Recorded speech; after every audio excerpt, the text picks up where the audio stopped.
सरकार ने auto rickshaw वालों को 5-5 हज़ार रुपये दे दिए। जो लोग सक्षम हैं उन लोगों को सरकार ने अकाउंट में पैसे भिजवाए हैं, लेकिन दिव्यांग लोगों को किसी को भी सरकार ने सोचा ही नहीं।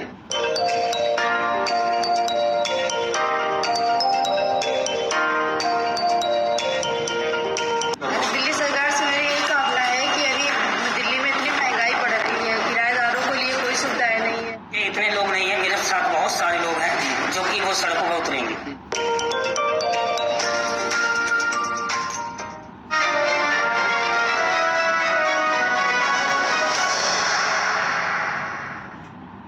रास्ता मैं बनाता हूं, तुम्हें चलना पड़ेगा। राह मैं दिखाता हूं, तुम्हें ढलना पड़ेगा। विकलांगता को कमजोरी मानकर घर बैठने वाले या सड़कों पर मारे मारे फिरते लोगों को कुछ इस तरह के जज्बे के साथ राधेश्वर निर्भर बनाते हैं। मन में बस एक ही लगन रहती है कि किसी तरह से विकलांगों को असहाय जाए। इनके हाथों में भी की ताकत। कात्यायनी शिक्षा फाउंडेशन के संस्थापक हैं और साथ ही साथ खुद दिव्यांग भी हैं। राधे शर्मा को आंखों से दिखाई नहीं देता, लेकिन कात्यायनी शिक्षा फाउंडेशन चलाकर विकलांगों को आत्मनिर्भर बनाने का बीड़ा उठाए हुए हैं। वर्ष 2017 में विकलांग लोगों के लिए कार्य करने का विचार मन में आया। संस्था के प्रयास से अब तक लगभग 500 से अधिक विकलांग व्यक्तियों को विभिन्न रोजगार, पेंशन दिलवाने, शिक्षित करने जैसे तमाम मदद पहुंचाने में लगे हुए हैं। दिव्यांग को आत्मनिर्भर देखकर राधे शर्मा के मन को सुकून मिलता है।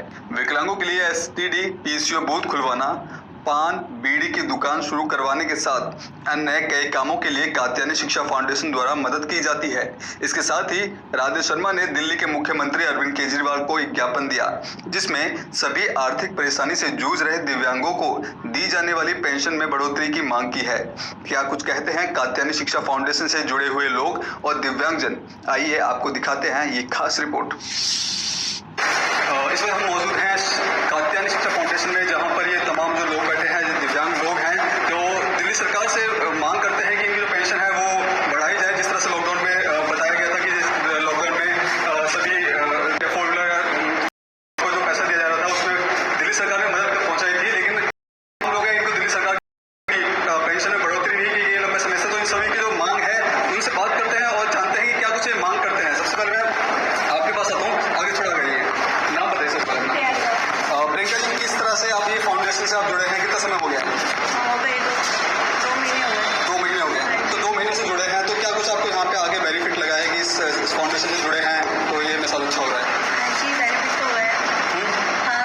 अच्छा, और जिस तरह से भी जो आपके संस्थापक हैं इस फाउंडेशन के, वो दिल्ली सरकार को ज्ञापन दिया है कि आपको पेंशन बढ़ाने के लिए, तो आप दिल्ली सरकार से क्या कुछ मांग करते हैं? यही कि पेंशन बढ़ा दो और जो अच्छी अच्छी सुविधाएं हो दो। आपके पास आता नाम बताया था? मेरा नाम आरती देवी है। आप दीजिए, किस तरह की समस्या आ रही है कि पेंशन लंबे समय से बढ़ाई नहीं है दिल्ली सरकार ने, तो क्या कुछ कहिए दिल्ली सरकार को? दिल्ली सरकार से मेरा यही कामना है कि अभी दिल्ली में इतनी महंगाई बढ़ रही है, किराएदारों के लिए कोई सुविधाएं नहीं है, और जो बच्चों के लिए इतनी फीस वगैरह सब बढ़ रही है, उनके लिए यानी विकलांगों के लिए थोड़ा सा यानी जैसे फाउंडेशन और बढ़ना चाहिए। इससे तो दिक्कत ज्यादा घर में होती है।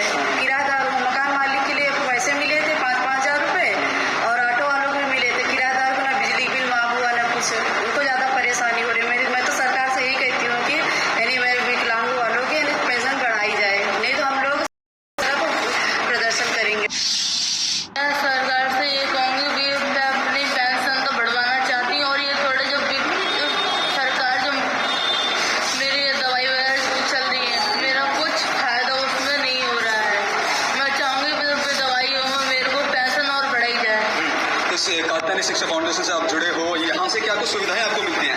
मैं तो इनको रास्ते में मतलब वहाँ पे मिली थी हमदर्द पे इन लोगों ने बताया था कि अब हमारा वो एनजीओ है, मतलब हमें बहुत लाभ हुआ है। वैसे भी मैं स्कूल से जुड़ी हुई हूँ, मेरे को स्कूल मतलब हमारे स्कूल वहाँ से हट चुके हैं किराएदार के चक्कर में। किराए पे स्कूल हट गए, मतलब वहाँ से पेंशन तो बन चुकी है, वो विकलांग का सर्टिफिकेट भी है, सब कुछ है। दिल्ली सरकार से यही मांग कर रहे हैं कि इनकी पेंशन बढ़ाई जाए। जिस तरह से महंगाई दिन पर दिन बढ़ रही है, उसको लेकर के पेंशन कहीं ना कहीं बहुत ज्यादा कम है।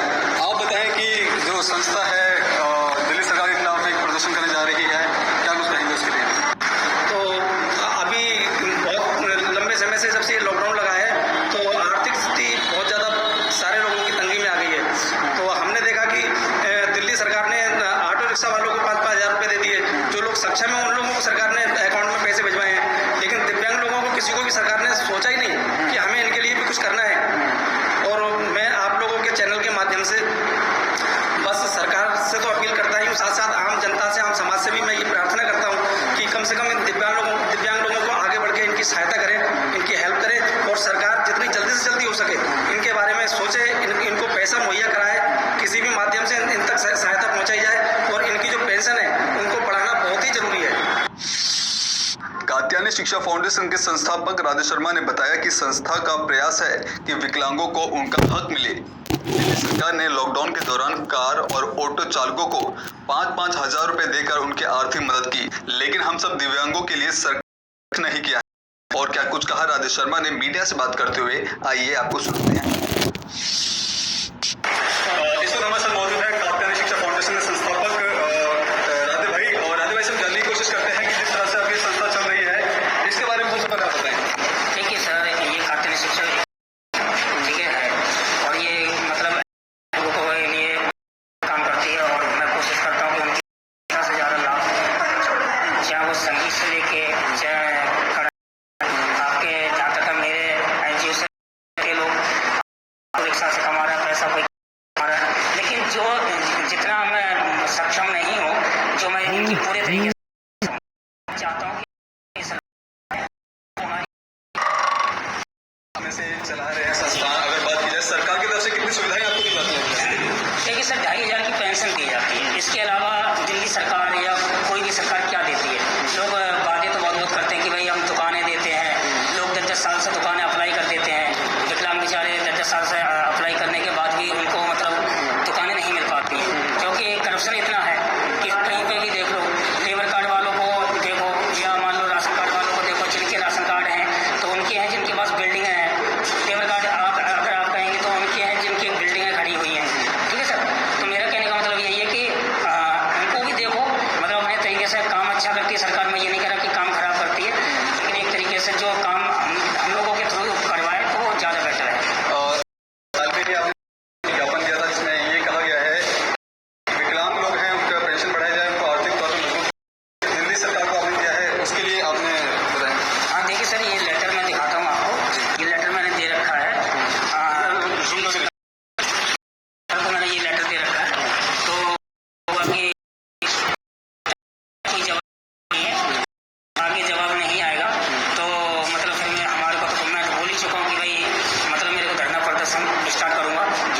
पहले मैं रोड से करूँगा, जो विधायक हैं फिर उनके ऊपर करूँगा, अगर उसके बाद भी नहीं होता है हम आप के संस्थापक हैं, कितने लोग प्रदर्शन करने वाले हैं दिल्ली सरकार को जिताना चाहते हैं? देखिए सर, अभी तो लॉकडाउन का टाइम है, तो हम भी जानते हैं कि मतलब उसके विरुद्ध हम नहीं जाना चाहते, तो अभी ये मैंने एक छोटा सा एक वो दिया है कि भाई चलो भाई हमारे पास ये इतने लोग नहीं है, मेरे साथ बहुत सारे लोग हैं जो कि वो सड़कों पर उतरेंगे। तो आपने स्थानीय विधायक से इस पेंशन को लेकर बढ़ाने की बात की, जो स्थानीय विधायक है वो क्या कुछ इसका आश्वासन देना है? तो वो तो ये कहते हैं कि भाई जो हमसे सीनियर हैं, जो हमारे जो CM साहब हैं, जब तक वो ऑर्डर नहीं देंगे तब तक हम थोड़ी कुछ कर सकते हैं। आखिर छोटे शब्दों में बताएं कि दिल्ली सरकार से क्या मांग है और क्या कुछ आपने बता दिया, आप दिल्ली सरकार से क्या कुछ मांगते हैं? कि मैं तो दिल्ली सरकार से कि हमारे NGO की हेल्प करें, और जो दिव्यांग भाइयों की और जो विकलांग भाइयों को लिए और जो 60 साल वाले हैं, जो विधवाएं हैं, उन लोगों को जो मैं उनका एक टारगेट लेके चल रहा हूँ, उस टारगेट में मेरी हेल्प करें। इनके साथ साथ दिल्ली सरकार क्या है, अगर वो ज्ञापन के बाद अगर दिल्ली सरकार इन विकलांग लोगों की अगर पेंशन नहीं बढ़ाती तो आने वाले समय में एक विराट प्रदर्शन करेंगे, जिसको लेकर के ये विधायक से लेकर के और तमाम जो दिल्ली सरकार है वहां तक ये बात पहुंचाने की बात कर रहे हैं। कैमरा पर्सन के साथ नसीब सकते हैं, दिल्ली न्यूज़ 24/7।